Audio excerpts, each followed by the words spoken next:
Hello again, everybody, and it's Brandon Luna again with the Calypso Cigar Review Quickie. Today we are smoking an expensive cigar, the Atabey. It is a $30 cigar, and it is supposed to be a very mild cigar, but it's about as super premium as you can get. So it'll be interesting to see how this baby smokes. This was gifted to me, and for the life of me I can't remember who gifted to me this cigar, but I'm going to look it up after the first third and see if I can find that information, because that's a heck of a gift, a $30 cigar. This is something that is supposed to be very good as far as the Connecticut's go. There's really not a whole lot of information about it online as far as what the makeup of it is. I know that I've got a certain size called the Habanos, which is a 4.5 by 50. Smell on the foot is pretty much just straight up tobacco. As you can see from the wrapper it's a pretty looking wrapper. It looks like a Connecticut wrapper. Most of the veins are kind of minimal. Foot's a little chewed up. I don't know if that's because of storage in the humidor or what. I'm not really sure about that. But I'm going to give it a cut and a light. Give it a cut with my Cuban crafters here, and we'll see how it turns out.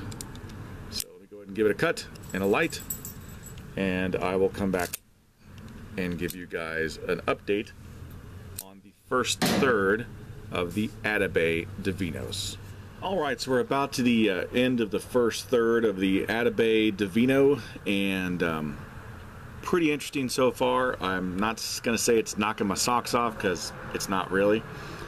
Basically, it's got a little bit of a wood note to it. Actually spicier than I expected. Kind of spicy through the retrohale, which is kind of nice. And the retrohale, it took me a couple of times to kind of get it. I had the retrohale almost like a full, complement of a take-in to really get it, but it has kind of almost like a smoky flavor on the retrohale, similar to what I got from like La Cia Black or what's the other one? Kentucky Fire Cured, but not near as intense at all. It's just kind of lingering in the background. It's almost like a smoky kind of a flavor on the retrohale. Kind of hard to explain. You'd have to kind of experience it yourself. But it is definitely interesting. I'm not a big Connecticut guy, really. I tend to think Connecticut's are kind of boring. So far, it's got a woodsy note to it. It's got a little bit of spice. It's got some flavor to it. So I'm intrigued at this point, and I'm going to stick with it for sure because I am doing a review. But, 30 bucks? I don't know at this point if I would spend $20 to $30 on this cigar. I guess if you're really into the Connecticut's and you really like a mild cigar, this could probably be one of the top ones for you. But for me, I like cigars pretty bold, so I'm gonna hold judgment for now until I get a little further into it. It does have a beautiful ash though, and if you can see that, but I did get a little split in the wrapper, which you wouldn't expect to get on a $20 or $30 cigar. Now this has been in my humidor for a good, let's see, it's been there since what, February or March, so quite a few months. It's November right now, and I've been keeping it at 65, 70 degrees, so it should not be splitting on me. So that's one negative right there. This was gifted to me by the Googler on Stogie Friends, so thank you, Googler, for the cigar. I'm going to go ahead and get into the second third here, and then I'll give you guys more of an update. All right, we're back, and I'm at the basically the middle of the second third, and I wanted to give you an update. The retrohale on this is really nice. It's really the best thing about the cigar, in my humble opinion.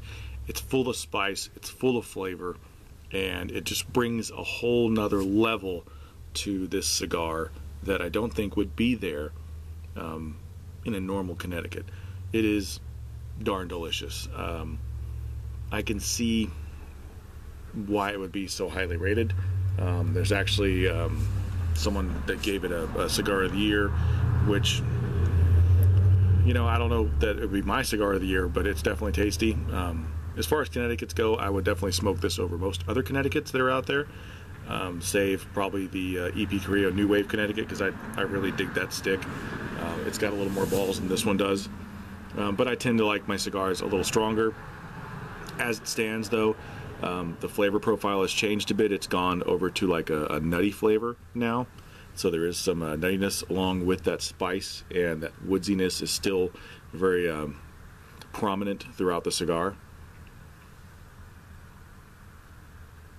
And one thing about it is the smoke is really chewy. I mean, it's just really thick, dense smoke, and it's light enough that you can retrohale almost the whole thing, and very, very tasty. So leave that smoke in your mouth a little bit, move it around, you'll get a lot more of those flavors. You'll see how complex the cigar really is. It's definitely got a lot of flavor going for it, and I'm a fan. You know, am I a fan enough that I would buy more, buy a box?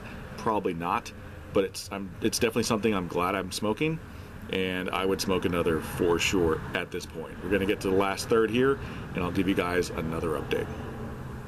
All right, so I'm at the last third of the Atabey, and it is a darn enjoyable smoke. It's been a while since I've enjoyed a Connecticut this much, and I have to say this is probably one of the best Connecticut's I've ever smoked. It definitely has a lot of complexity, a lot of flavor, and burns like a champ. The burn was never super razor sharp, but it was sharp enough that it never really needed any kind of touch-up. Actually, it didn't need any touch-up. I didn't touch it up at all. And that pepper and spice has really magnified in the last third, but never enough that you can't still retrohale it. You can still totally retrohale in the last third, even down to the finger burning stage. So yeah, definitely a good quality cigar. Very, very tasty. Now, as far as the price tag on it, it's all relative. It's all really depending on what you think a cigar is worth. I would say definitely give it a try. If you haven't had one, give it a smoke, because it's definitely worth a try. You're probably going to love it, and it's probably going to make you want more. And that's a sign of a good cigar for me. If I smoke it and I don't want it to end, and I want another one right away, that's a good smoke. And this is a good smoke. So I would even say it's a great smoke. It's a very, very tasty cigar. Very tasty for Connecticut. Probably the tastiest Connecticut I've ever had, I would say. I still love the EP Carrillo New Wave Connecticut because it is something a little different. And it's a lot more in my price profile, I guess. But yeah, I would definitely smoke one of these again. And if they ever did like a blowout sale and they were cheap enough that, you know, I could see spending maybe 12 to 15 on it, I would definitely get more. But at the $30 price range, it's still kind of out of my price range for me. But it is definitely worth a smoke, and I could see getting on some lists for sure.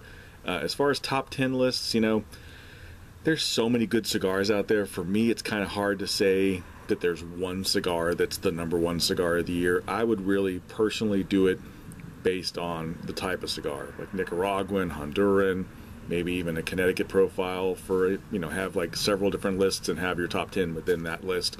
That makes more sense to me, just because there's so many good cigars out there right now, and to have one single top 10 list with just the top 10 of all cigars is kind of limiting to me.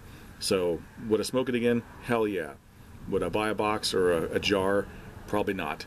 But it is very tasty and worthy of your smoke time.